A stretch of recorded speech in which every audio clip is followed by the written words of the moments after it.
Matthew.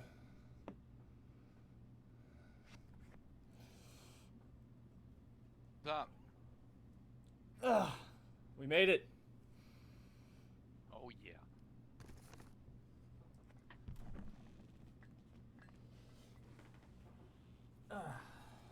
Yep. So is this 110 BPM for half note, 4 clicks on the metronome per half note? How that works? Say it again. Well, you said 110 BPM. Oh, 95. Let's do 95. 95. 90 to 95. But is it 4 clicks per half note on the measures? No, it's, so like each note you see there, like the... Yeah, the quarter notes. It's a 2/4 time, right?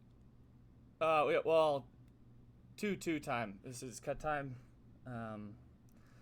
So it's two beats a Groundhog? measure.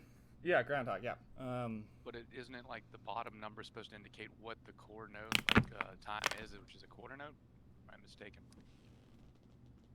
Let me look. Let me see what the thing says. So I think it's like, well, at least how I understood it is like the top one tells you how many of the bass note per measure, and the one below is what type of note it would be. Yes. Does it? So I don't actually see in the book measure. It doesn't say, but everything is in what looks like 2/4 time. I mean, you but could. Anyway, it just depends on how you want to do it, but yeah, you could do say 2/4 time. But basically, one click is one beat, or like one note. So in that first measure, there's a 0 on the third string and the third fret on the fourth string. Yeah, they're quarter notes. Yeah. Well, each of those gets one beat. Okay, so it'd be every 2 clicks on the metronome, you have to play both of those. So it's a quarter note per click. Yep. Jesus Christ, that's fucking fast once you put it into 16th notes. Yeah. Dun, dun, dun, dun, dun, dun, dun, dun, That is very fast. So you could do like 90, 85. 110's really fast. Like, to be honest, even like now that I'm thinking about this, when I've gone to like 110 is like, fucking blazing. Yeah, it's real fast. It is really fast. I was just kind of like guessing. When I started playing it, I was like, holy shit. Yeah, I'm not no. even capable of playing anything at 110 at that speed. No, so like, I was like, he must be talking like half of this, but that's too slow. And I was like, no, he definitely means the first one. Yeah, no, I just can't play that fast. I just did a bad job of guessing what the BPM would be, because I knew like. Can you play that fast? I can, but it's really. Well, it's like your limit. Well, on the banjo, I don't actually know. I don't remember the last time I tried playing it. On the guitar though. But because also on the guitar, I'm also not playing. I'm not finger picking. I'm just playing I'm just playing the single note, or I'm playing the chords. Yeah, and the banjo it gets broken down into quarters every fucking time signature. Or Yeah. Not time signature, but beat. So, I mean, so like anyway, when I've gone to like old time or bluegrass jams, usually 100 is the fast group. Now that I'm remember, I don't know why I didn't think about this yesterday. Yeah, and so I think that usually like the not fast group goes at like somewhere between 60 and 80. Yeah, but so we could do like 85, 90. Because I was playing. Let's see, I could play a full forward roll twice in 95 BPM. Okay. Like 4 clicks, I can play it twice through, and that's fucking as fast as I can physically move. Yeah, and I forget what does that calculate to? That's half of that. So what? Oh, what's the forward roll? Or where's the? What page is it? It's 8 16th notes, so it would be 2 quarter notes or a half. Oh yeah. So 2 clicks gets you through the whole thing, right? Yeah, 2 clicks would be a whole measure. I can play the whole measure twice at 95. Well, I guess no, it'd be. You're playing the whole if you're playing the whole measure, which is 2 clicks, you can play that at 95. Yeah, 2 forward rolls in 4 clicks. Yeah, that's right. Yep. Okay, that makes sense. So that's 95. So that's 95. Yeah, we can cut that. We should cut that back just to like not be ridiculous. So like. I mean, I could get there. I'm not that far off on a play. I could actually play like 80 80, 85. Okay, that works. I couldn't do I need to get to 110 now, John. Oh, we don't need to get to 110. I need to get to 110. It's fucking blades, and I held 100 for like a minute, and I was like, fuck, my hand hurts. Yeah, no, you don't want to be overdoing it too much. It'll get you. It actually, for whatever reason, it does end up slowing you down. Yeah, if you start tensing, yeah. Yeah. So yeah, we'll aim for 85, 90. Like, cause every time I play this, I just play it whatever speed I want to, and I don't put it on a metronome really. Yeah, it wasn't bad playing with the metronome. The problem was that the speed I was setting out was just slower than I normally play, so it's just it's very odd. Normally, the only time I'm using a metronome is when I'm learning. Well, like I guess it's bluegrass song, like fiddle tunes that are kind of lengthy, you know. And then what I'll do is I'll kind of like. Well, the longer it is, the more potential you have for drift, right? Yeah. So, and then what I do is I know I'll stop, like, especially if I'm early in the song and I haven't already heard this song like 100 times. I'll basically kind of switch between using the metronome and not using the metronome until I have the whole thing memorized. Okay. And then I don't want to memorize so badly. I'm putting that on the back burner. Well, I've effectively played Groundhog for 2 hours goddamn straight today, so I could just play it, I'm sure, if I picked up the fucking show. Well, you can also always so one way of memorizing that I've found is useful is to try to see how far you can get into remembering it, and then try to play through the tune and then go, oh, this is where I stopped, and then try to play through the tune again while looking at it. I could probably just play Groundhog. I mean, I did memorize it like a couple months ago, and then of course I stopped actively memorizing it and just was sight reading it. Yep. But also just know what it sounds like. Yeah, and that'll get you a long way. Yeah. So. They make sheet music for a reason. You can just look at it. Yes. And then you can take the time to memorize it whenever. Yes. Because once you've played something 1,000 fucking times, deciding to memorize it is a very easy task. Yes. Good old Groundhog. Yeah, I'll have to crack open Drinking Problem and make it into a usable format for banjo. Yeah, you could also just look up the chords and then just get used to what the chords are like. I could learn to play it with chords first, just literally strumming it. Yeah, that's a good idea. And then and then just kind of switch into doing it.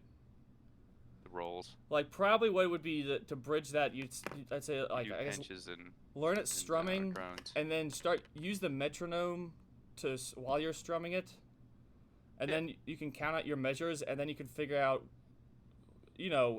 Where to inject the rolls. Yeah, I mean, you can do a blend too. You don't have to do all chords or all rolls. Yeah. I mean, it makes sense to do mostly rolls if you have someone playing with you that is playing the chords. It's a little. I mean, I don't know. I guess it depends on what it sounds like. Yeah. Is the answer to that question. But. Yep. Yeah, I've learned that the best sounding song in the book, hands down, because I've played all of them so many times, is 9 Pound Hammer. Yeah. It's a good sounding song, man. People do like that one. That's once you get it up to I guess I'm probably playing it max 80 BPM. It's a good one. Yeah, that's the one annoying thing about BPM. You're like, oh, this is a slow BPM, and then banjo is like, all right, well, let's break everything into 16th notes immediately. It's like, fuck. That's a whole different ball game. Mm-hmm. It's sustaining that speed, which is so hard. Yes. Yeah. Luckily, it is weird to feel the metronome. You only have to do it for 2 minutes, because that's how long these songs are. It's true. Just rip through them, yeah. Yeah, I usually play them a lot longer than 2 minutes, because I'm not worried about length. Just keeps looping. Right. Oh.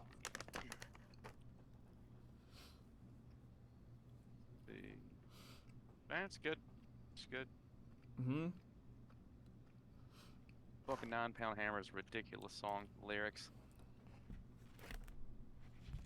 Somebody stole my 9 Pound Hammer. Baby took it and gone. Killed John Henry and ain't gonna kill me. No, sir. Why is it just a bunch of black dudes with fucking sledgehammers? Well, there's one dude in the background that looks white. Yeah, he looks like he might be in charge. Yeah, he might be.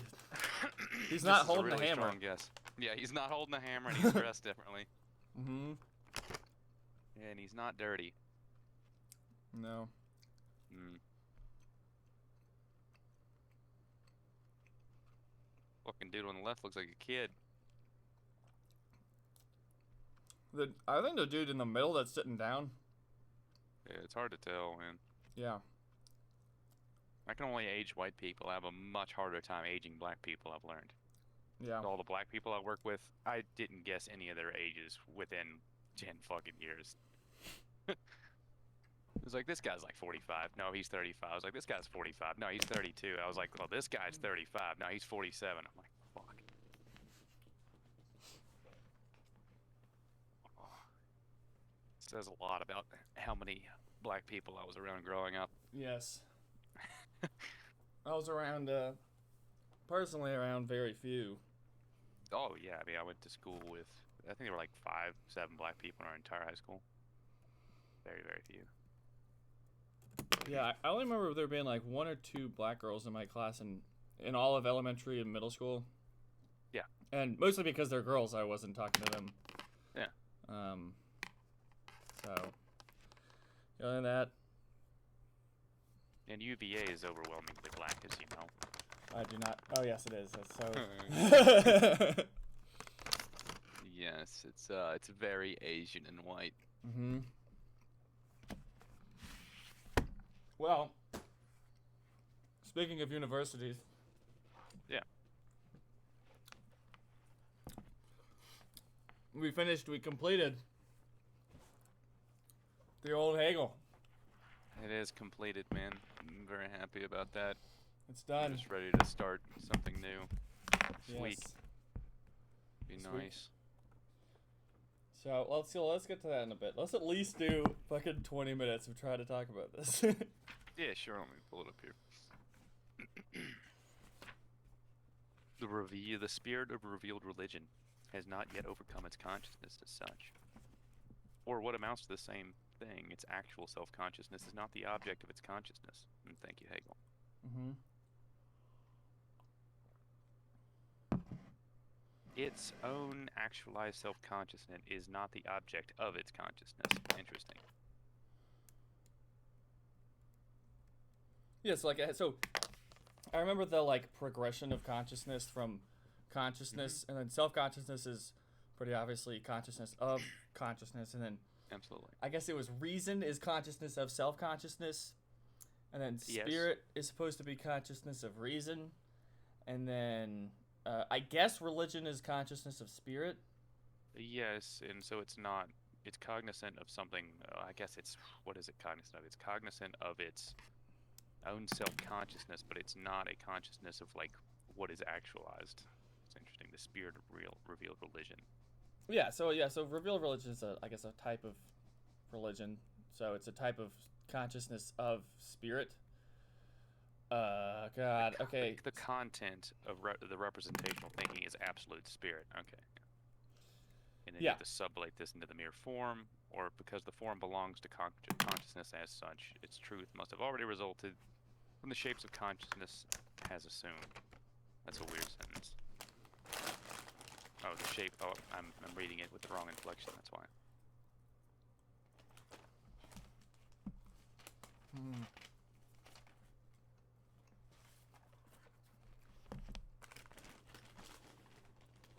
Yep, and then he goes through the dialectic again. It's not one direction or the other. It's a reflection. Both directions. So, what annoys me is that apparently, now that we got to the end of this, the whole point of this whole book was to explain how we get knowledge. Yeah. And what I don't like is, why do we have knowledge after religion? That's a very good question. You know, I mean, I don't know if we necessarily have knowledge after religion. I think he's just maybe taking an important avenue historically to talk about.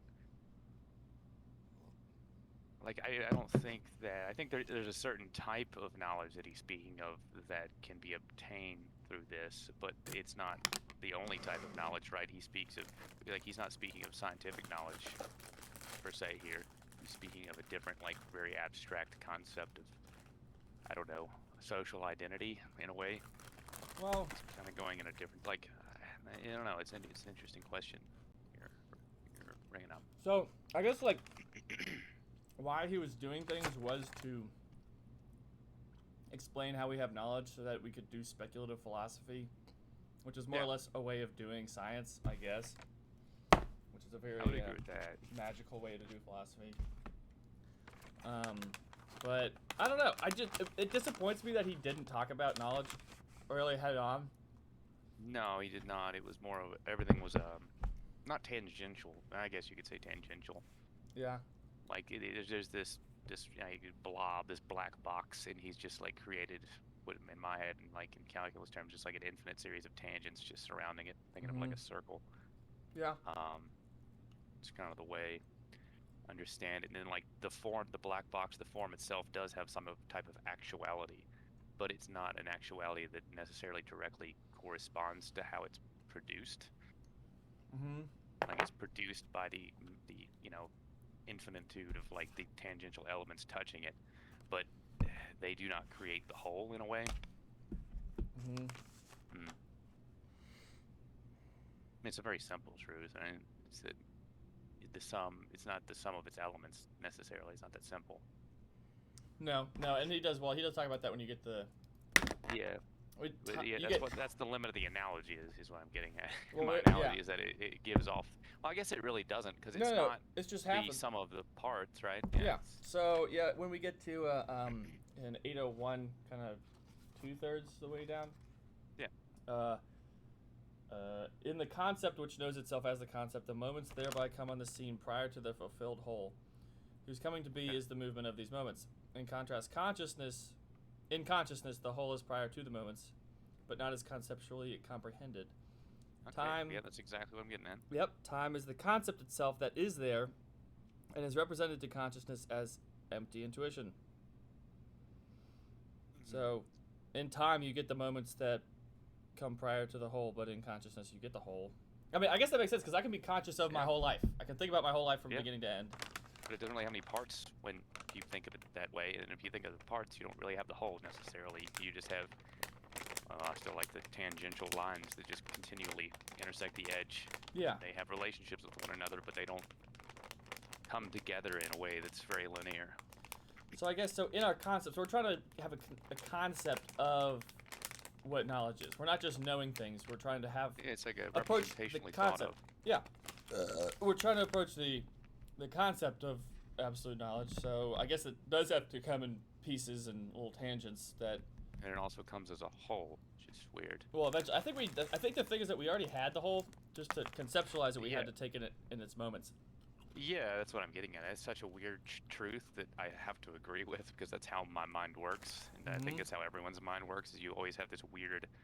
That's why like science is such an interesting use of the human mind because most people live their lives intuitively. They have an intuitive.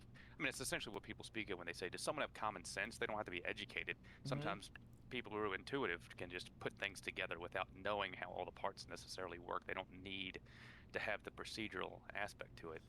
Well, so they kind of get it. What's almost so science. So it's more wild to me is that Enlightenment was able to come up with like a more just legal system. Because I can understand how when you're doing science, mostly it's just going to be people who have a proclivity towards it, and then what people start caring about is now here's my thing. It's like when I can now make guns. Technology. Yeah, I can make technology. But what's weird What's wild is social technologies too, though. Yes. But what's wild to me is that we were able to ever convince people that I know you think this person killed your loved one. I know it looks a whole lot like that, but we don't have proof of this, so we can't really say that yet. I mean, the justice system is built off of like reciprocity, right? Like if I was in their shoes, what would that mean, right? Is it the simplicity of like the absoluteness of like an eye for an eye is not a very good. And reasonable is the word, reasonable way to think about things, because what if that was you, right? In those shoes, and like, are we supposed to just go off of what's hypothetical, or are we supposed to do it based off of some reasonable sense of doubt, right? I mean, that's essentially how the system works. Yeah, a reasonable sense of doubt, and also like, where does this go from here, Like how You know, certain what type of evidence has what level of truth, right? Like we have a fact, but a fact could have a varying level of truth. Yeah, and also relevance. Like, you know, Yes. oh, there are thumbprints on the gun, you know, but like, oh, but the person sold guns, so like maybe that's why there's a fucking, you know, thumbprints on this gun. Yeah, there could be, you know, these weird circumstances in which it makes perfect sense to have gun print hands all over the gun, but it doesn't mean that you've committed the act, right? So this is now interesting to me. So what we're doing right now is we're considering the particular moments that go into the whole. So the whole is whatever it is that is the actual being of the murder that's going on. Yeah, there's different holes you can conceive of. Yeah, that'd be one of them. And then we're trying to take all the different moments of it, which are, oh, the murder weapon, the who was what and where, and we're trying to, I guess we have to try to fit them in, I guess, also in time, like where were people at what time. I guess we have to conceptualize to grasp of what happened, because we're not conscious of what actually happened. Yeah, and then there's also the interesting aspect of, like, one of the great talents of a very good attorney is, like, what can I make relevant? That's to my advantage, you know. And of course, there's the opposite of that is, like, what can I spin that I know is there and problematic into a way that's you're gonna associate it in a way that's positive, I suppose. Yeah. To what extent? How can we make this moment fit into the whole of, or not fit into the whole of the murder? Because it's all about the story that you tell. It's really a narrative. I mean, people think, unless you're like, which is why a lot of people don't like engineers when they're on the extreme end of the spectrum, is that they don't they don't, I guess, connect with narratives. Yeah. You know, or they a lot of people just act like they're above a narrative. I mean, I could definitely be accused of that, right? Is that you're not driven by the narrative, you're driven by the evidence, right? But what's really the difference? Because you're really missing the point of the collection of moments if there isn't a narrative that it connects to, right? Right. I guess the thing is so the story is what makes you conscious of the whole thing all at once. Yeah. As far as I can tell. I guess well, the reasoning why that they're like, oh, I'm above that, is because it can be very misleading, and you can make. Absolutely. Yeah, it's anecdotal. You can be like, oh, well, I saw this policeman. Well, it's anecdotal and it's not, though, is what I'm getting at. It depends. That's what people of that color would that would be the criticism, right? Is that it's just anecdotal, it's just a story. Well, actually, it's a narrative built off of the elements that you respect, right? It's like that's the job of an attorney, is you take the constitutive elements and then you make them into a narrative, and then when you take the narrative, you can't be like, well, it's anecdotal because X, Y, and Z, right? Right, because there is but X, Y, and Z from the prosecution to the defendant, they might be talking about the same fucking person and the same action, but have a wildly different, more or less, feel to the whole. Even though the constitutive elements are the same. Which is very interesting. It's more of just, well, I mean, the language game, of course, that's the being an attorney. There's the aspect of being an attorney. Of course, the other one, of course, is just being knowledgeable about what is and is not law, right? That's the boring aspect of being an attorney. Yes, is this the law? The fun is once you have the knowledge base, what you do with it. But the knowledge base is fucking huge. It is. It's horrendous. It's fucking dull. Oh, God. Which is why I never seriously considered becoming an attorney. I was like, you know, I would love actually practicing. Oh, yeah. Time, but there's no fucking way that I would that I want to do that, to get to that point and be like, what, in my early 30s, I still wouldn't be an attorney realistically in any meaningful way, probably. Yeah. No. Yeah, it's And then people don't like attorneys. Well, yeah, that's good. No.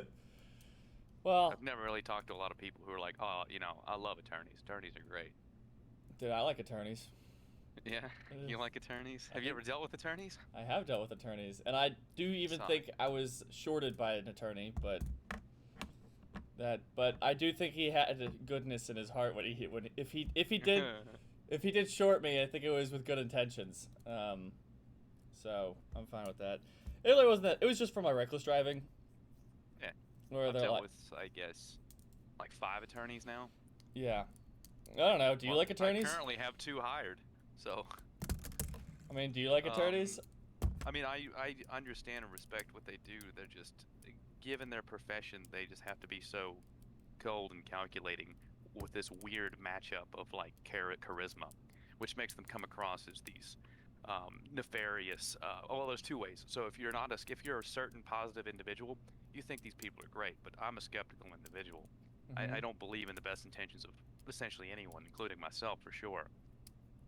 And I mean, they're by nature going to be very manipulative. That's their job. Well, sure. And so I'm like, I'm your client, but what do you want out of this? It's not the same thing as me. It is partly.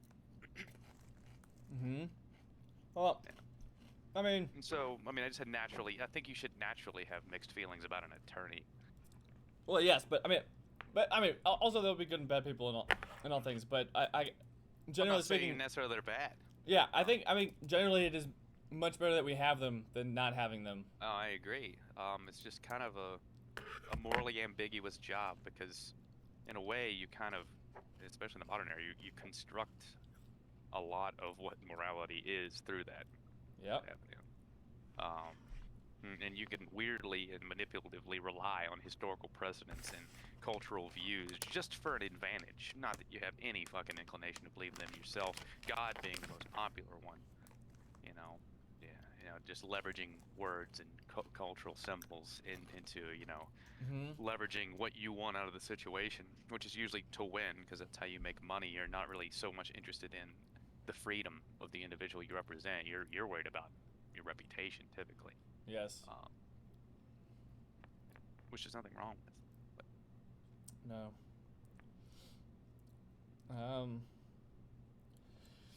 So I have a thought here in 792. Let's see. Let's see where it is in here. The thing must become known. Where is this? The moral self-consciousness. It's just the second sentence, I guess. The thing must become known not only according to the immediacy of being and its determinateness, but also as the essence, or as the inner, as the self. Okay, so, and that sounds like the hard problem of consciousness. So, the easy. The soft problem of consciousness is just, can we explain all the, physical activities, physically mechanical or pseudo-mechanical activities of the brain? But even if we could do that, how the fuck are we explaining, like, what's going on in our head? Because things like that don't directly map up with what's going on in our head. It's wild. Or at least, of course, the counter-argument would be that, well, maybe we just don't have the capability of... Well, they say it's a double-fold problem here. Is like, so let's say we create a system that is capable of making that connection. But in the way that our minds work, is it a meaningful representation where we can take the parts and we're like, here's the whole, and this has continuity, right? It's like quantum mechanics is lacking continuity. Mm-hmm. Like, you can see the parts, you see experimentally that it is true, but it lacks continuity. And what I'm imagining, of course, is if the underlying the underpinnings of how things function and are part of how we're constituted, then there's no way we could ever truly bridge that narrative gap in our heads, because it's based on things that don't have continuity. So it's a paradox. Like, it's a truth that can't be reconciled, I guess is the way I would think about it. Mm-hmm. You have truth on each end, and you can make the connection, but is it meaningful, I guess, is the big thing. Mm-hmm. I know I've had many debates with Sasha on this point. We always get back because he'll debate me on a term or something, and then it's like, but the question is it meaningful? Like, what's being said? Because if it lacks, it has. I guess what's the question? How would you phrase that in the Hegelian terms? If it just doesn't have meaning, like there's a content. Mm-hmm. Well, I guess the point would be, maybe, is that does it have any real associations, or is it to maybe something else? maybe I don't know. It's abstracted from the essence. There's not that would be a good way to say it. They're separated. They're not a whole. You're no longer talking about the same thing anymore as what you started at. Is it like a problem in debating, right? That would be the core of the issue, right? It's like you abstract away from where you wanted to begin, right? That's like the problem with like Michael Foucault or these super postmodern philosophers, is that at what point, which is this is my thought, I guess, probably 6, 7 years ago. It's like, at what point of abstraction do you just result in an absurdity that really doesn't tell us anything about the world? Yeah. Like, you've just become so general. I mean, you're saying Yeah. something, sure. Yeah, but like something like what's its value? X equals X. You know. Yeah. Or the eye is the eye, but also, you know, it begets the thought of it's not the eye, right? It's like, and what what do you want to do with that thought, right? And if you're intelligent, you can make it useful, but is it directly useful? I don't know. It's just an interesting problem that I can't solve. Like the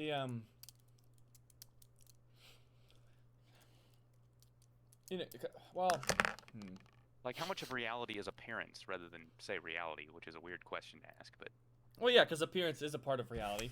Yeah, and so you have facts. You have facts is the big thing, right? But the facts aren't what your appearances are, right? And part of your reality is your appearance. But then you would say, well, if you're going against what the facts are, then you're missing part of the truth. Well, if you're also there's the fucking other side of that coin, or if you're just too buried into what is X, Y, and Z, you don't see the big picture. I mean, it's like reading these weird articles I read over time, and they're like very engineer oriented, and they're like trying to describe social issues through like hard science effectively, right? Or using that type of lens, not true hard science, but like trying to bridge those worlds. And you really can't do that. I mean, you can, but you're missing a lot of what is gotten at. Or like if you go into the really edgy atheist pages of the internet, and they're talking about like, well, essentially they're just misusing tools, right? They're like, well, why don't we just use science and apply it to religion? I was like, but no one who's religious gives a fuck about applying science. Well, could it just be that it hasn't not really important? That it just hasn't gotten there yet, you know? Like, Maybe that could be it. I mean, that was the other thing I was talking about, like you know, the continuity between, say, things that are facts, but they don't have an intuitive translation, right? That's the big thing. Is like, you may have a set of facts, but does it have an intuitive translation into like the experience of reality, appearances? Because that's one of the biggest. I mean, when you debate someone and they're really off the mark, even if they're very intelligent or, you know, very articulate and it's been well thought out, is that it doesn't really matter if it's articulate and well thought out if it's missing at its core like a certain relationship to what's being talked about. Right? They've really just isolated themselves, and they're talking about something different. And I guess that you're essentially in an echo chamber, and so is your opponent, and there's not really any I guess compromise. I mean, obviously is necessary to a degree. Compromise in relatable understanding, I guess is what I'm getting at. Not that they need to compromise for who's going to win, right? Someone may have the better point, but if there's no actual bridge that's being made to cross between the two, then there's no communication effectively. Yeah, I think that happens in the that fucking what is a woman thing, where you have on the one hand people being like, well, obviously it could be whatever we want it to be, and on the other hand you have a woman is just it's just a woman. Like, why? Well, it's not even. I would say it's more fundamental. Is that he's just asking the question, right? He's not even like saying, "A woman is this." He's like, "What is a woman?" And they come down because even the question is offensive, and they're not even on the same language, right? They're arguing about whether it's a offensive question or what, you know, assuming his opinions, and they won't even concede that he's neutral. Right? I mean, if you're offended by the asking of a question, of course, the point being is that he's asking it in bad faith, right? That's the offensive aspect. Because really, you can offend somebody with a question like going like, "Are you retarded?" You know, you could definitely ask. A woman? Yeah. Yeah, you could do that. Yeah. Oh God. Or the more classic ones are you even a man? Right? Oh yeah. Heard that one many times in my life. But yeah, if they aren't willing to give ground at all, then and that person is shut off from input, you're kind of lost at sea. I mean, yeah, it wasn't even like, I agree. I guess the clarification was it isn't so much that I think compromise needs to happen in the actual like end point, but there has to be like a relatable set of concepts that they can talk about, right? And if you're really just using a whole different world of concepts and they do not cross, then you're not actually having a discussion. You're just talking in the same room to yourself. Literally speaking a different language, even though it's the same words. That's the point. If your axiomatic facts are different. But then the other side of the coin is that once you so essentially in my mind I'm like, okay, well, if we're on different concepts, we essentially have to take some type of abstraction that will result in some type of union of dissociative ideas that each opposing side has. But how far do you have to move up in that tree, and where does it take you in a meaningful direction? It may be like meaningful, I guess, would be like the practical aspect would be that it would allow you to have a conversation about something that I suppose there's actually some type of connection, right? You're going to make a connection. Yeah. I mean, and the point of it is to resolve dispute is what's going on, because or come to a way to agree to disagree would probably be the most important practical aspect of that, because it's not about someone winning, or it shouldn't be. I think that one of the points that a lot of people would like to have, or realities, is they'd like everyone to be perfectly accepting of everyone, but I think it's much more reasonable to be tolerant of things, right? Tolerant than accepting? I don't think there's a necessity in society to accept everyone. I think it's reasonable to be tolerant up to the point of, like, is this person actually harming me, right? Which, of course, is a big question to get into. And then you can just choose to not heavily engage with an individual that you agree to disagree with, right? You're not going to just keep opening up Pandora's box and being like, fuck you, man. Like, that's a terrible idea, right? Yes. Like, people I've been friends with for years, I know there's, like, very strong things that we disagree on. It doesn't matter. There's no need to open that fucking box up any, time. Yeah. It's an issue a lot of people have with their families. Oh, absolutely, because it's a forced relationship to a degree, right? You kind of, at some point, there obviously is the clash, and then hopefully we'll have an agree to disagree. Yeah, I mean, usually the clash is when you're too young to actually articulate your point, and you just assume you're right, and then and also your parents are used to years back. Yeah, they're used to being in charge and always being right. Yeah, and also just and you listening to them. Yep. And then they're like, yes, of course they're listening to me. I'm right. And then you kind of have to return back in where there's actual discussion where you're like, well, have an understanding of why you disagree, and not that you have to agree. I guess that's a big part of just understanding the world, is that you need to understand that you need to be willing to agree to disagree with a lot of people, and just move on. Yep. Work with it. Yeah, like when we grind things out, and at the end of a 2-hour conversation, someone in this Discord says, well, all education stems from what I perceive. In my first person accepting of information, I go, ooh, I guess we're not going to agree. Eat that phrase. I mean, I am the only one that exists. Obscure of a reference. Yeah, I'm curious of what exactly you're getting at. That was the end of me and Mickey's abortion talk. Was that all knowledge, no information can be trusted from the outside world unless it is perceived. We're not gonna get into that one. That's stupid. Sorry. No, you're good. I just wanted you to clarify that. Nope, that's not a useful avenue. Stay away from that one. That box.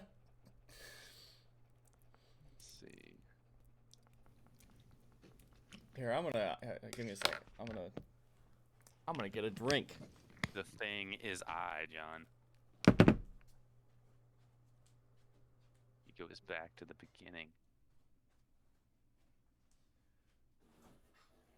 Wild Coke Zero. Fuck yeah. Ah, the nectar.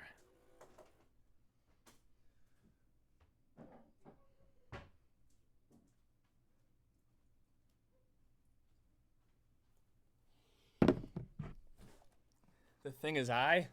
791 I think it's quite a good one. Yes. The infinite judgment of the thing being I. Of course, he's just taking us back to the very beginning of the book. Well, I remember. I thought that was the phrenology stuff when you try to take a person down to being. Sure, that would be his like physical example, right? But I think the idea itself, of course, stems from. Or it makes me think, obviously it makes you think of that, and it makes me think of the beginning of the book where you start talking about, like, the discovery of the self through the object, right, and the negativity of, the like, thing is the here and the now. Yeah. Infinite judgment. I remember this infinite judgment thing. The thing is...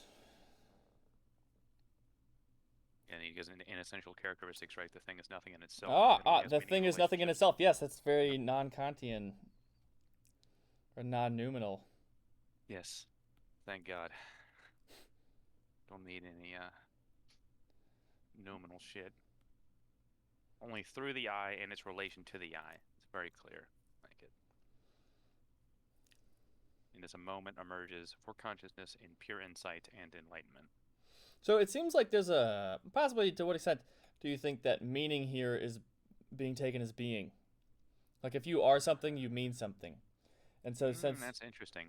To say that a thing in itself would have not a person to relate it to it, which means that it doesn't mean anything, and then now we're able to make the inference that it doesn't exist, or that it isn't in that way. It isn't that it doesn't exist, it's not meaningful. That would be like the distinction. Well, yeah, but I was trying to get it earlier, right? Well, yeah, but I guess what I'm trying to say is that it feels like to say that it's nothing in itself is to say that it doesn't exist. But it's also not saying that it is not something for something else. Like in its isolation, it is nothing. But so I guess your question, right, is that if something is nothing by itself, then can it really be something when in relation to something else? I guess so. Yeah. So I mean, I think it can be if we go into the assumption so that we have I forget where we read this, but where you have well, x as okay, what the fuck was this? So if I have an object as x is p, but object as y is not p, and that's still fine. So and if you want to take it less like physical properties but more capacities, like whatever, Michael Jordan as a person is tall, but Michael Jordan as I don't know, a mammal is not all that tall. Yeah, I mean, I think you could break it down to any level you wanted to, whether with conscious beings or not. It's like, does something, if you can just keep breaking it down to more constitutive elements, right down to like, you know, your fermions and your quarks and your fucking bosons. Do they have any value in themselves without a relation to something else? The answer would be fucking no.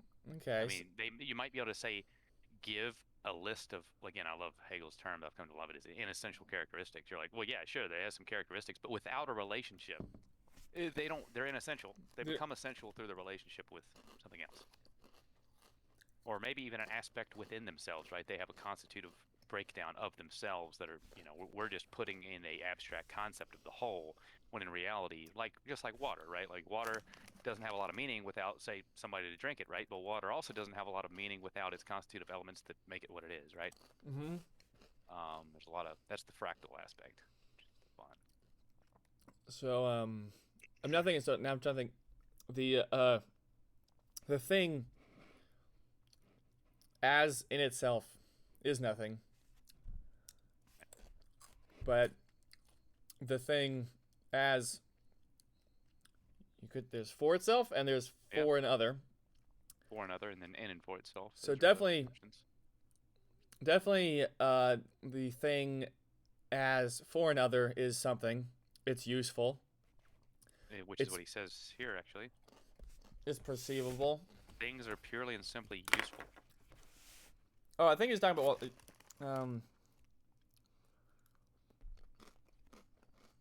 considered according to their utility. This is where he's talking about, enlightenment. Where you start thinking of like, I don't know, like what can we? There's a lot of ways to take that, I think.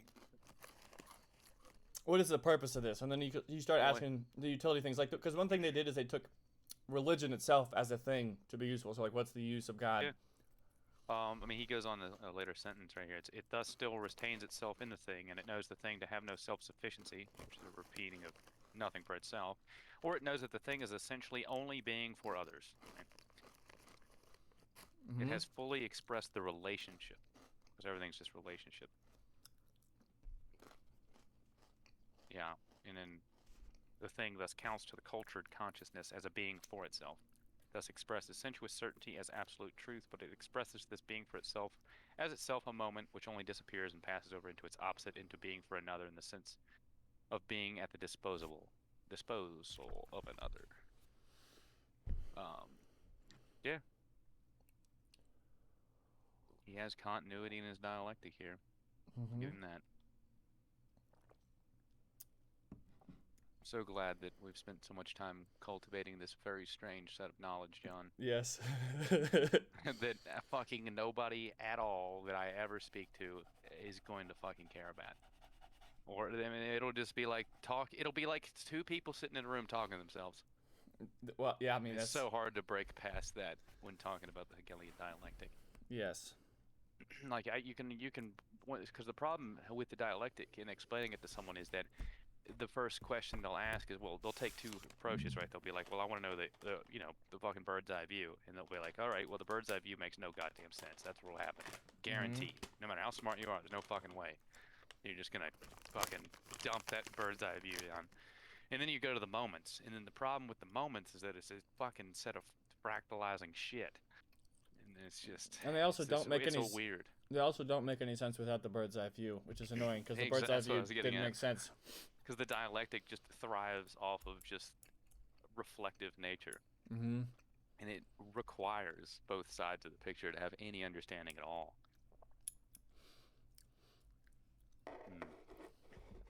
Do you remember his argument against phrenology or physiognomy or whatever?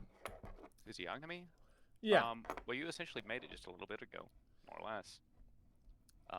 Is that just because you can say you can map a scientific or mechanical process to a fact or establish some type of fact, right? It's like the temporal lobe is responsible for hearing, right? Mm-hmm. Well, does that create that's not the same thing as the experience of hearing, right?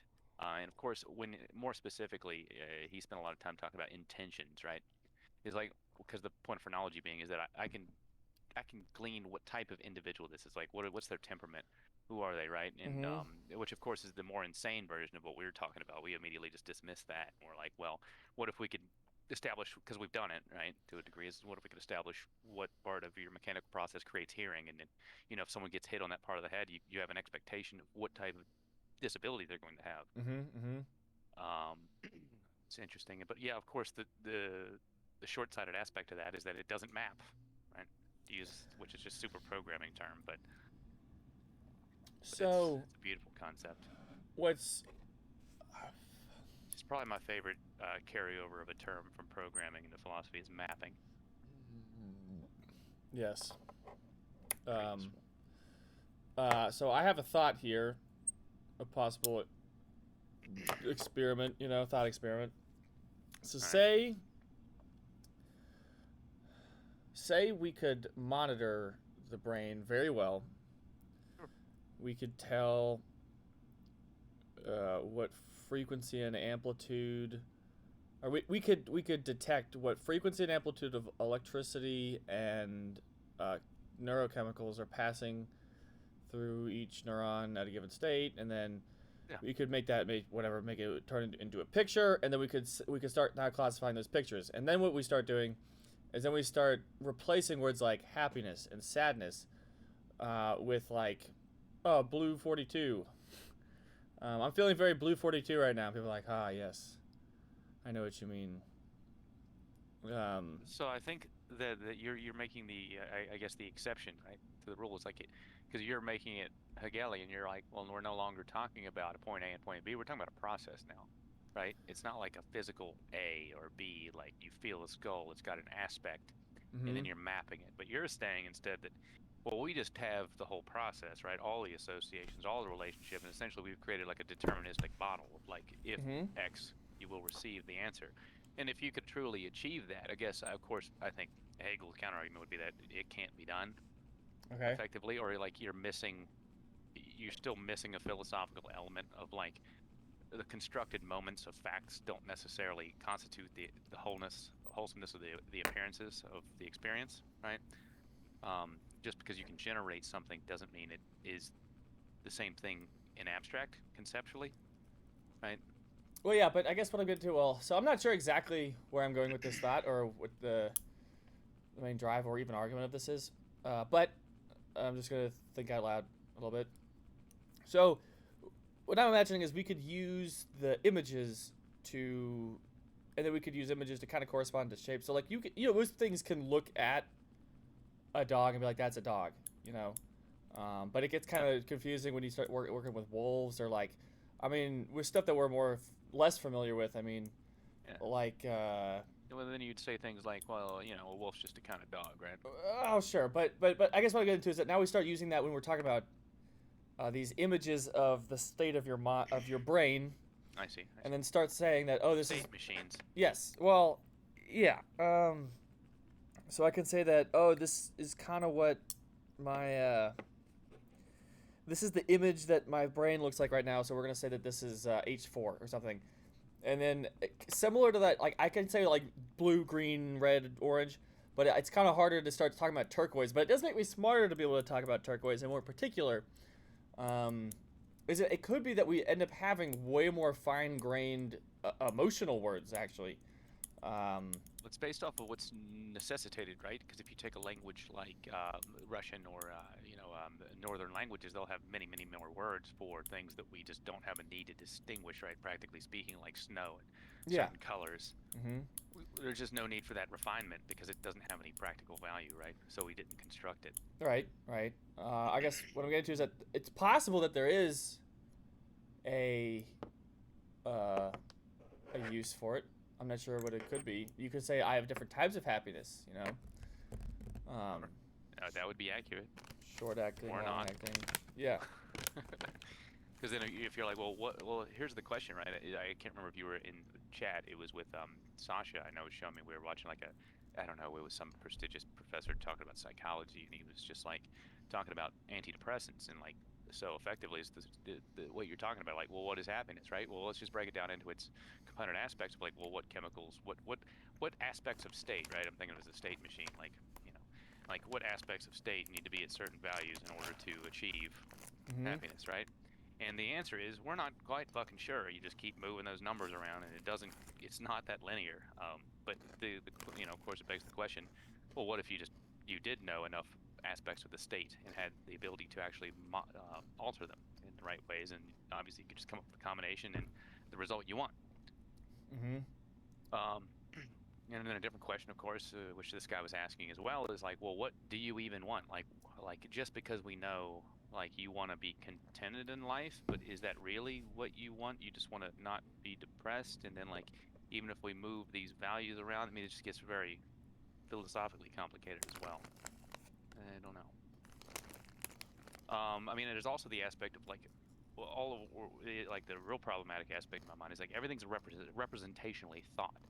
Like the word is not the object at all. Like that's why different languages are interesting, or like how they represent reality. It's just their language is representing some practical aspect of appearance, and then wanting to be able to represent that in thought.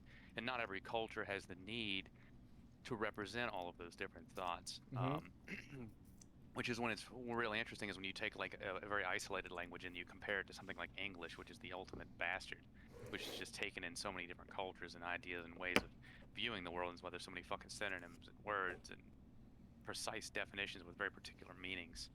I don't know. Would you want to learn? Bushman. I mean, what? Let's learn Bushman. Oh, fuck no. Just need to get Rosetta Stone and start learning Navajo. Ah. They have it. I'm sure they do. I can go full retard. That's my life to learn Navajo. It'd be fucking hard as shit. Be very hard. I don't know. I guess the hardest bridge to gap is that if knowledge is based off of an imperfect source, which is representational language, it makes creating any type of comprehensive absolute truth, where it's like I'm imagining like an absolute unity of like the moments in the whole in a way that you can immediately understand all of it. It's almost like an impossibility.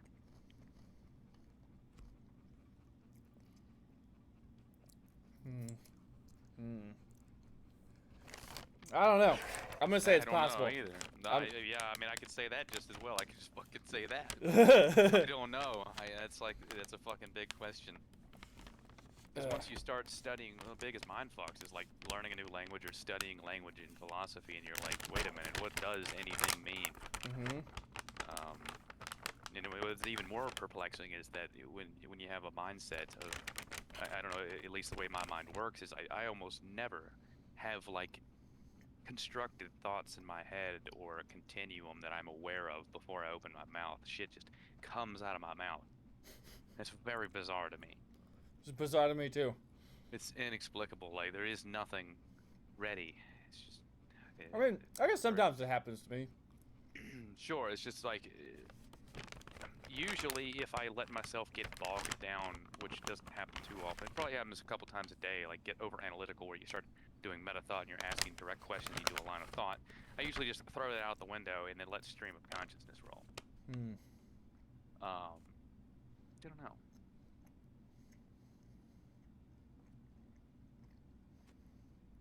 Like I have a much higher preference for the feel of the cohesive whole than I do of like breaking the moments down, right? And then if I do break the moments down, I think of them as a new whole.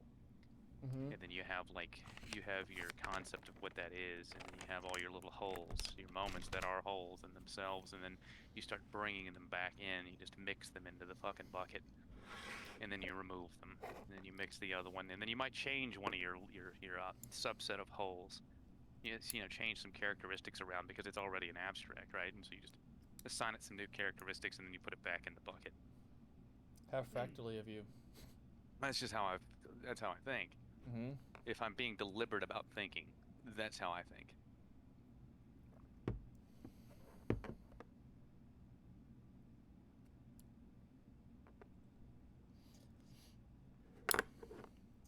Well, the problem is I've been slowly munching, and it's been very distracting. Because I'm hungry, and I'm just like, ooh, just a little bit. I'm like, oh, it's so good. Oh, it's so good. And I'm like, okay, that should be enough. And then my body's like, no, eat more. You should just shovel it in, man. Oh, God. Yeah, I think really what we're just getting ourselves into is, and I hope this is where this new book's taking it, is just how do we get the meaning out of language is a very, very good one. How do we get meaning out of language? There's a lot of ways, like just the exploration of like the philosophy of language and how it's used, and there's just a big box to open. And it's more or less it's our impediment. It's not impediment. It's just like where we've been going repeatedly, and it's kind of our dead end. Is like, well, we have a limited paradigm of how to think of it because we're fucking stupid, or at least I am. I can't create. Because I just want to create a systematic element, which isn't necessarily how it works, right? I want it to be like a systematic element where I can just explain it. I don't have it. I mean, I have the Hegel one, but I want a different one. Right. So okay. I mean, so I'm gonna ask myself what is meaning in Hegel, which is that it is for the spirit. That would be a good shorthand. And the spirit is conscious of whatever moment it is being for spirit. It's a very just shoot from the hip answer. Yeah, I mean, if I was going to try to break it down, I would say that meaning is a derived set of relationships between things that are in themselves inherently meaningless. That would be my short answer. What does it mean to mean? See, that's an interesting question. What does it mean to mean? And now I'm getting homophones mixed in my head. Out of the chalice of this realm of spirits foams forth to him his infinity. Damn right, the concluding poem. Yes. It's very tasteful to conclude with a poem. It scratches a certain itch of mine. Yes. It does feel rather Nietzschean. The Golgotha, they form the recollection in the Golgotha of absolute spirit. So the Golgotha is the hill where Jesus was crucified, right? I think so. That's what I thought too. That's right. So Golgotha. So I guess that's where you destroy the world spirit. Do you think? I don't know.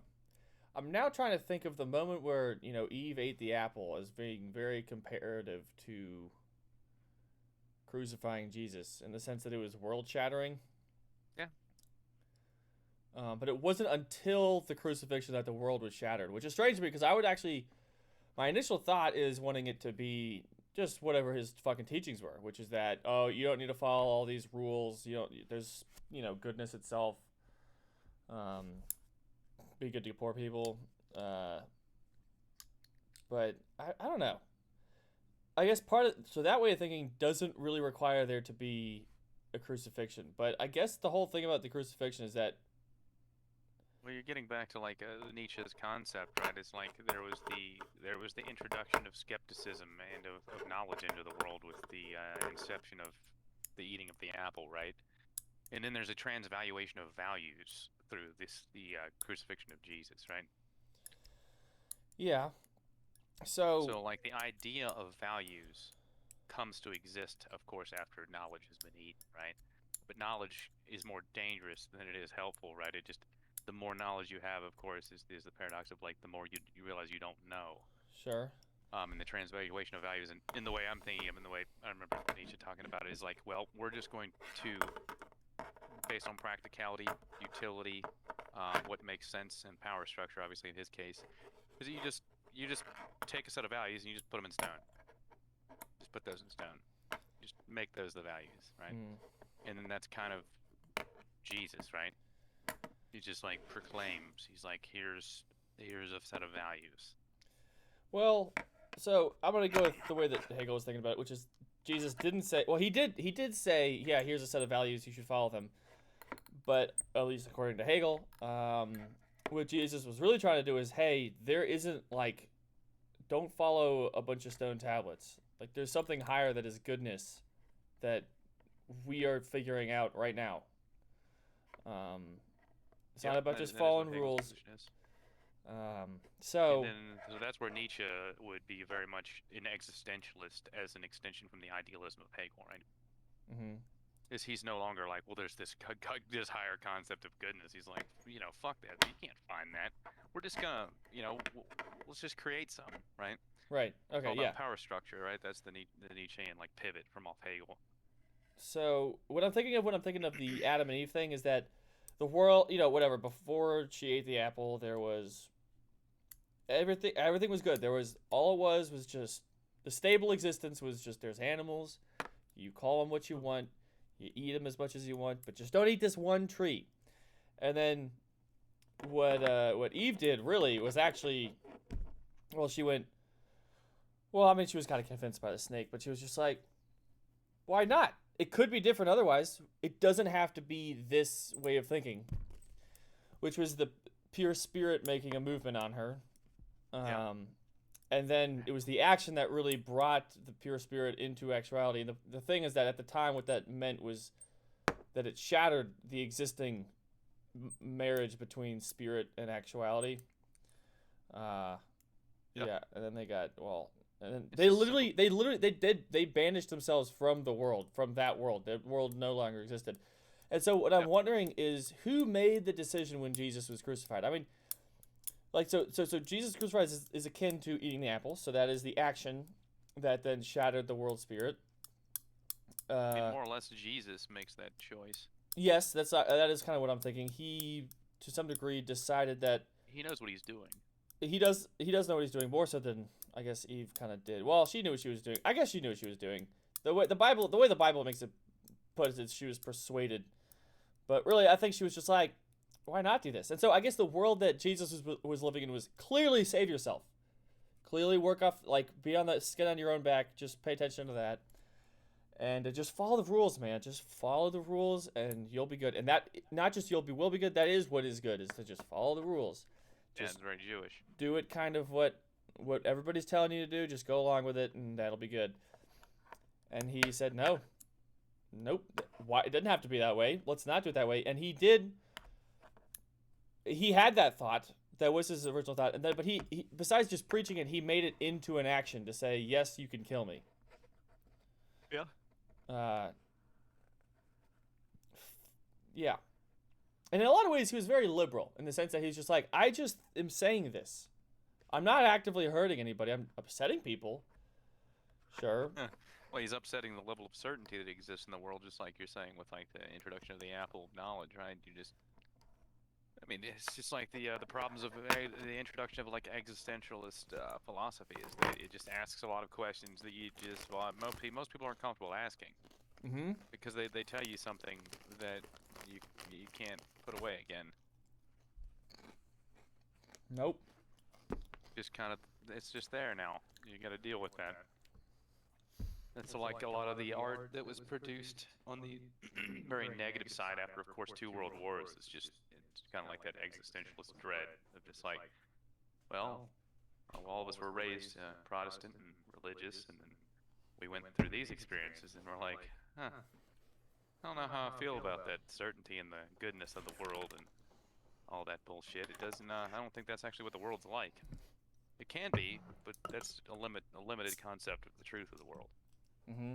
And the world isn't necessarily trend in that direction by any means whatsoever. And like, just because there is an identified force of, say, evil or bad, it doesn't mean that it's negative is good, right? You can have a negative of a bad that's also just bad, right? Mm-hmm. It's like, do the Allies in World War II really represent a force of good? I don't really think so. Well, we like to think they did. Well, I mean, that's the narrative, right? I mean, you can construe it that way, but I mean, especially some of the more recent films in the recent years that come out is essentially very much the portrayal of, and it's inspired by the art that comes after World War II. A lot of these films and the stories, just better, historical documentation and research is that, that's just a nice fucking narrative that gets people to enlist. So what, I guess what particular stories or evidences suggest that we were not just the good side? Good side? I mean, let's see. I mean, well, first of all, we interned a bunch of Japanese people in our own country to do that. Yeah. That definitely happened. No doubt. I mean, the other thing too is what was, so I'm thinking of like, in the effort to save our own citizens, we dropped 2 nuclear weapons on cities. Well, also like I'm thinking like so there's the Rwanda genocide, which, if you want to talk about velocity, I don't know. I haven't done the math. I guess it was over 100 days between 500,000 and 1 million people died. Yeah, the Tutsis and Hutus. Yep, and I don't know. I looked it up. There's about 6 million Jews died. Yeah, but the Jews are a small number of the overall deaths from World War II. Yeah, well, yes, but I'm thinking of the velocity of deaths. You know, how many deaths per year? Well, here's an interesting part of reality is that when the Allies were attacking the Germans, they didn't even have the Jews in mind. They weren't even aware of that until the liberation. Oh. They were so there's that really important thing, like it's the anachronistic hindsight element. That's very interesting. We did not invade the Germans to stop the extermination of the Jews. That's not what happened. I mean, in fact, the fact of the matter is that most people who went back after the war, the white Protestant, the WASPs, go back to the U.S. and they still hate the Jews. It had nothing to do with the Jews. That was just like a nice historical, like, the Allies saved the weak, right? Yeah.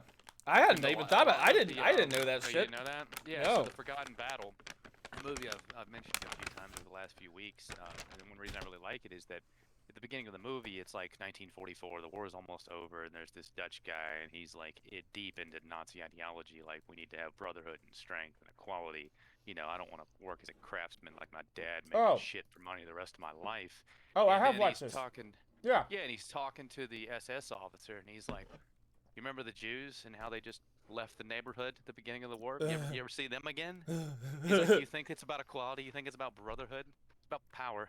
It's about how many times you can tell a lie to get to an objective.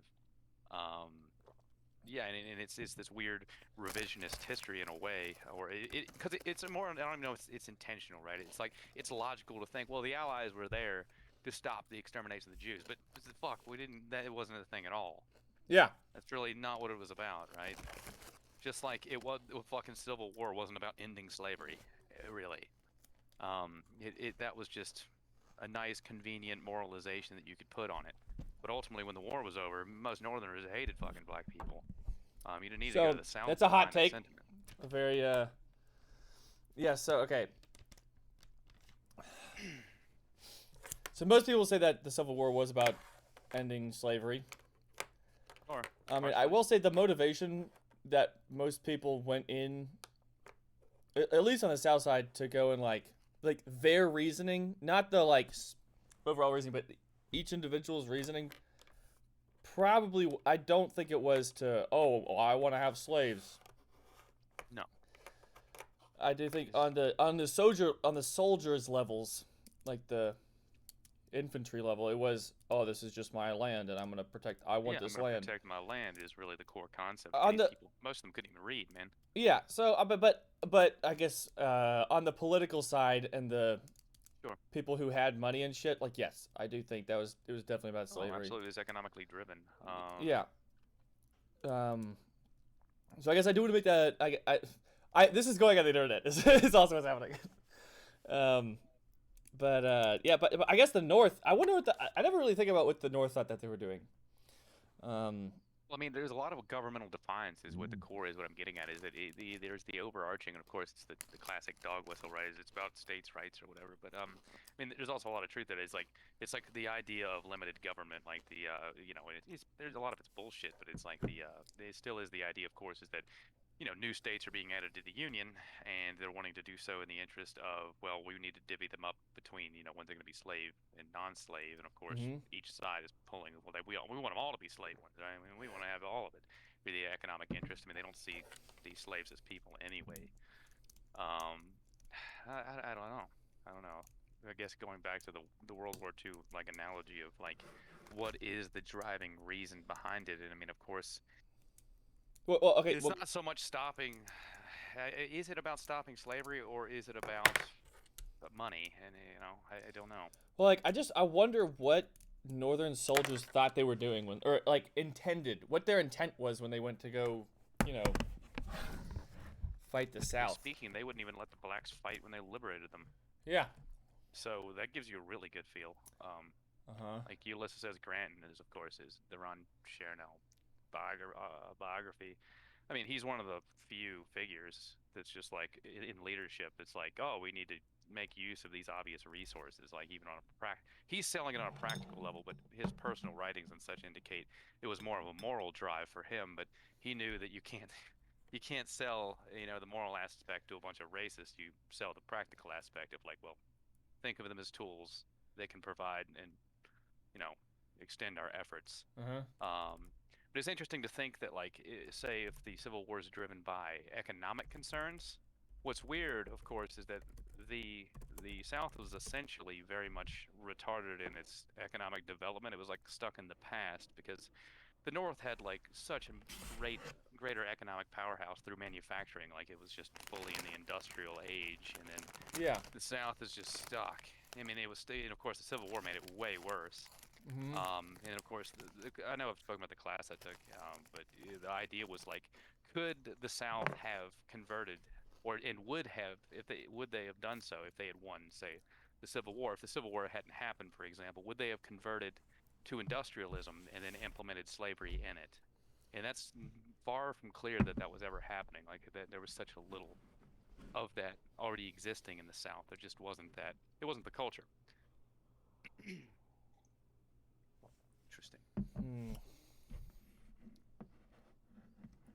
Interesting.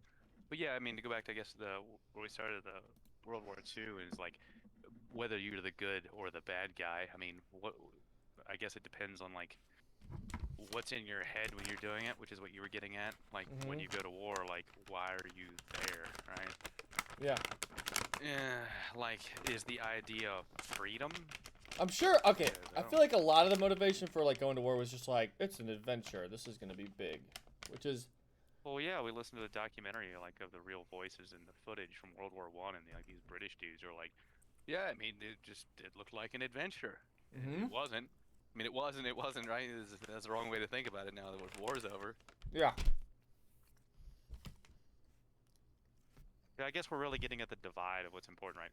Is it important to think about how an individual, essentially pawn, thinks about what they're doing when they're engaged in it, or is it really more important, of course, to speak of like the geopolitics of it, right? Like Because that's really what's being discussed historically.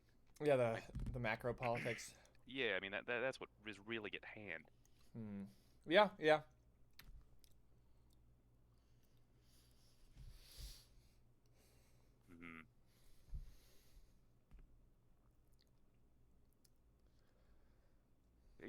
I guess the reason why I make a statement like I don't think it's not as much about slavery as sometimes people would like to think about it, just because I don't know. I mean, they passed these acts for civil rights, the Civil Rights Acts of like the late 1860s, and it took literally 100 years to pass them again, because as soon as Grant wasn't in charge, I mean, it wasn't just a Southern thing. The Northerners were like, they're free enough, right? I mean, it wasn't really about that anyway for them.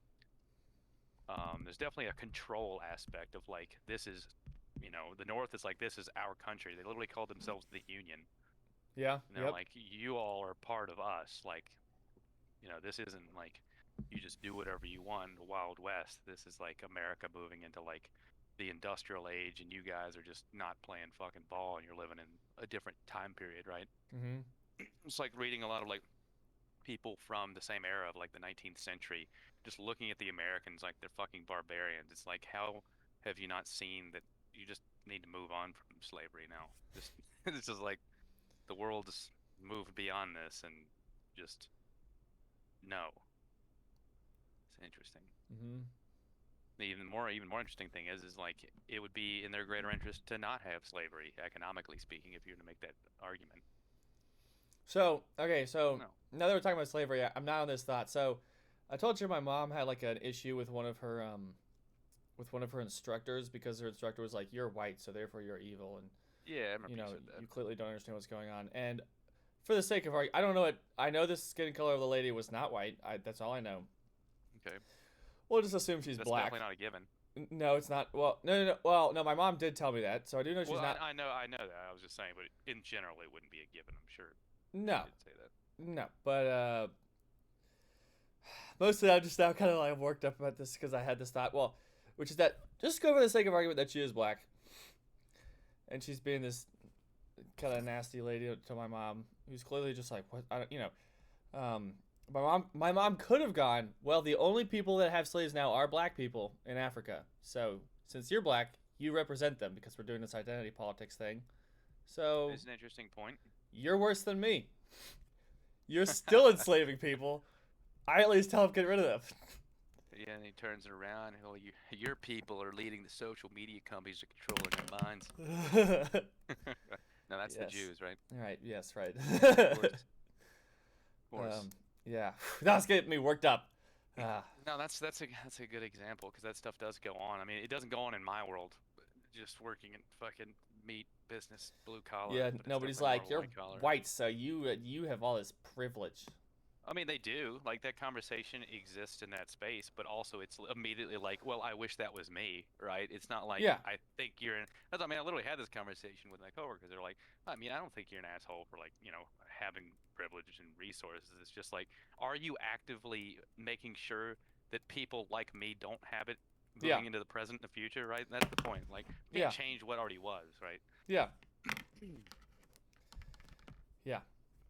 I mean, effectively, at least in my opinion, it's more about just like establishing a reasonable concept of equitable opportunities moving in from the present into the future. I mean, anything else is going to be very problematic. I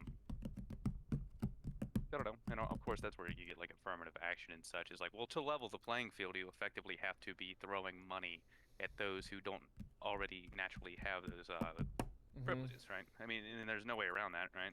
What's odd to me about like affirmative action types of things is, as far as I can tell, well, I've never read any legislation on this, but from what I can tell is that most of the, from my dumb point of view, is that the legislation says, hey, from here on out, we will give certain amenities to certain disenfranchised people. Basically, that's it. They don't say, for the next 10 years we'll do this, or the next 5 or 20 years. Correct, what you're saying. Just indefinitely, this is what's going on. This is where it goes into more my theory. Is that it's not so much, it's becoming less of a racial issue than it is just a poverty issue. Is like the issue isn't necessarily, I mean, and there's just more people in certain racial demographics that suffer from that poverty, right? And of course it's compounded with racism. But ultimately, like, the biggest hurdle, of course, and that's our solution, right, is like, well, you're poor, and you're black or brown or whatever you may be, we'll just give you some money. And of course, that's now how I know the University of Virginia thinks this way. Is like, well, we also want to include just people that are rural, like where I grew up. It's like, we want to make sure to pay these people to go to school because they historically have just lived in the fucking mountains and rocks and don't have any opportunity. They're just fucking have no opportunity, right? Yeah. And that's really the core of the problem. Is like, it's a money issue, more than anything, I think it's a good thing that I think it is developing into a society where it's more of a money problem than it is a racial one. Yeah. I don't know. I mean, I still think there's a good quarter, if not more, of the population that is just downright and outright racist. But I think of American population. Yeah. Sure. I think that's absolutely accurate. But the question is like, how many of those people are in positions of power moving into the future, right? Like, I feel like you're going to be necessarily marginalized moving into the future when you're trying to seek out opportunities. Yeah. Like, a lot of people speak of like, well, of course it stems from the top down, from judges and doctors and people of important political positions. But, these people are primarily, born in, 1940s? Even the 30s, 50s? And, they're raised in these fucking totally different world. I mean, a lot of these people were like 20, almost our age when the Civil Rights Acts were passed, which is crazy to think about. But are you talking about like Trump and Bernie Sanders and whatever? Yeah, well, lots of government figures, right? Lots of judges that are in their 70s, 80s, and they were born in fucking 40s, right? They were 20 years old when like they desegregated fucking bathrooms and crazy shit like that. And with I guess the people were much more cognizant of that exclusionary behavior, and so if you have our generation effectively, and the generation before us, really, it's not ours, it's the one before us. There's not the same level of toleration, and like, you will limit your own potential in the world by voicing those opinions and being like that. And so I guess the point being is that being exclusionary will relegate you in society nowadays. Well, yeah, because you can't work with a group, and humans are very group working people. Yeah, I mean, where are you going to go work nowadays? Like, there's much greater diversity everywhere you go. Like, where I live here, it's just like the level of diversity is like fucking exploded in the last like 30 years. It was just like all white people, and now it's not even close to that. Like, fucking 15 minutes away, 1/3 of the population is Hispanic, and you can't ignore that. Like, you're gonna go you're going to engage with the universal, right? You're gonna go get a job. You're gonna go to the store. You're going to open your own business, you're going to have the customers, and they're not going to be your identity, and you can't just exclude them. And if you do, you'll get excluded, not them. I don't know. Yeah. Interesting stuff. Well, I'm going to cut the recording off at this point, but let's keep talking. Sure.